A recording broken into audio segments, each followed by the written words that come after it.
if you don't have boundaries surrounding your money, and it's kind of like we just said, well, I don't need that amount of money. Right. Well, so you haven't created a boundary. You're just saying, I don't need it. And so when people ask you for money, you're like, here you go. And then what happens a lot with lotto winners is people ask them for money, but their family members, extended friends, all those people come out of the woodwork and ask them for money, and they have decided what they feel that you should give them. Yes. And it has nothing to do with you and your right. situation. They have come up with a number that they feel like they deserve from you. And when you don't have your boundaries and when you just start giving them money, it's never going to be enough. That's right. And you are going, even if you had, even if you won $10 million, you are still, if you don't have those boundaries set now where when you're making, $50,000 a year, you're not going to have the boundaries at $10 million, and you're going to end up losing friends, and you're going to end up, in the same situation, right. because you haven't set your boundaries. You haven't, trained your brain how to, deal with impulse wants and impulse, buying and how you deal with people when they ask for money.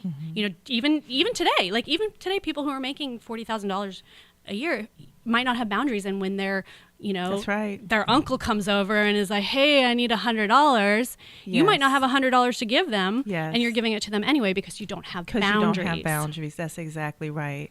So this seminar could be for any age group, any economic level. It's about, retraining your mind so that you have boundaries, and so that when you're self-sabotaging yourself, because I am a believer that once you train your mind to think in a way that's prosperity thinking, that your only limit is what your mind says the limit is. There is no limit or boundaries. We create them. Oh, yeah. And so if in this seminar we can just get people to a space where they stop sabotaging themselves, economically, and by the choices they make, that's putting a huge, huge number of people in line to be even more successful. So college students getting out of college, just starting, getting their first real job, women, men who are in the workforce, who are at that $40,000 level and are trying to double that or triple that or whatever they're trying to do to take those boundaries away. I am looking forward to us doing this seminar. Absolutely. I am really excited about this. Well, and people who sabotage themselves tend to be under-earners. Under-earning is an area that I work with my clients on, and under-earning is and women do it more so than men. Men will try to negotiate the highest rate they can get, even if they're not qualified for something. They'll be like, yeah, I'll figure it out. It'll be fine. It's great. Women will be like, oh, I'm not qualified. Well, maybe I'll prove myself and I'll do it for half price. And, right. and so under earning, what you're doing, you're training yourself that your value and your worth and what you bring to the table is not, it's not a high income earning potential. And you're kind of keeping yourself below. And when you look around at people in your career, in your office, or let's say you're self-employed and maybe you're a massage therapist and you start doing, looking at your, geez Louise, Ari, speak English. You're looking at other people who do the same thing that you do, and you're like, wow, they're charging $120 a massage, and I'm charging $40. So what you're doing is you're under-earning. You're putting yourself in a position where you're discounting your services. Yes. Why are you discounting your services? Well, because something in your brain is telling you that your services are not valued at what people in your area are charging. Yes. So if you're doing that, there is something in your brain that needs to be rewired, because there is no reason that you should be charging $40 when other people who do the same thing you do are all charging $120, $150. You just got to stop sabotaging yourself from making, this little amount of money. You are good enough. You absolutely can charge the same that other people are charging. You do not need to charge less to prove yourself. Right. And you are good enough is so few words that says so much, because that's usually a big part of it. Not realizing you are good enough. Yeah. Because it can't be easy for you to enter into these difficult conversations with people about their money. So I know you have to find inroads so that you can have a conversation with a person about their money and get them to a space where they're comfortable enough to let their guard down and open up and talk to you about it, you know? Yeah. And so to have these vehicles is amazing, you know, to have the ability to get our listeners to join us on this seminar. I think it's going to be amazing, you know, to come in, sit down, and let's have this conversation surrounding money.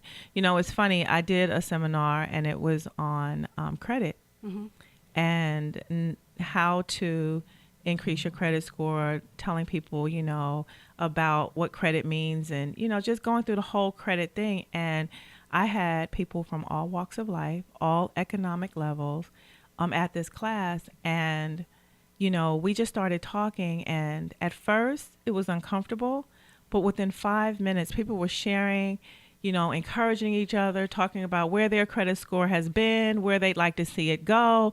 And people were sharing personal information with each other and just realizing that you're not alone. Exactly. You're not by yourself. Everyone has a challenge, whether it's their credit, whether it's their ability to earn income at a certain level, or being afraid to go higher than they have ever gone before. We all have our challenges when it surrounds money and what to do with it. What I love about seminars too is that, you know, when I'm working one-on-one with clients, I have a limited amount of ideas that I can throw out, right? So if somebody is stuck, and you know, one of the things I do with clients is, and I've mentioned it here before, is the income ceiling meditation.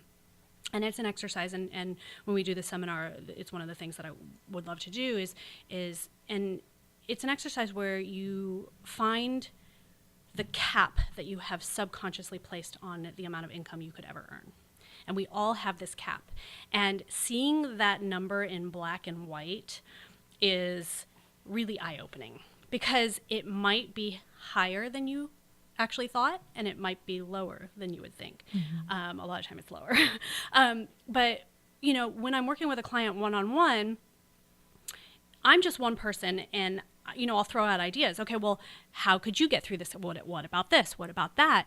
You know, but I'm limited on what I can think of. Right. When you get a group together, the possibilities are endless. Somebody might be like, "Oh my gosh, what if you did this?" Right. That, and you can actually get so much inspiration from other people who, and they, you know, you can share ideas and different ways to break through that ceiling that you might not. You might be like, "Oh my God, that's so obvious. If I just do this, I'm immediately breaking through this ceiling." And how do I break through the next ceiling? How do I break through the next ceiling? And until you really truly believe that your income potential is limitless. Yes, I completely agree. So I know we're looking at dates, and so I think the month of July would be a good month to do it. And so what I'd like to do is sit down with you and go over some dates. Great. And see when we can actually put this together. Great. And the sooner the better.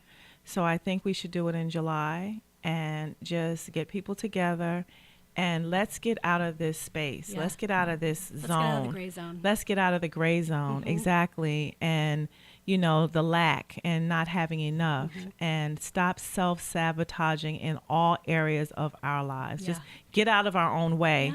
So we can really make a difference. Absolutely. I love that. Yeah. You know, and, you know, just like in your business, you were talking earlier, and you were telling me how you had to go out of town, and you wound up spending more time out of town than you had originally planned on.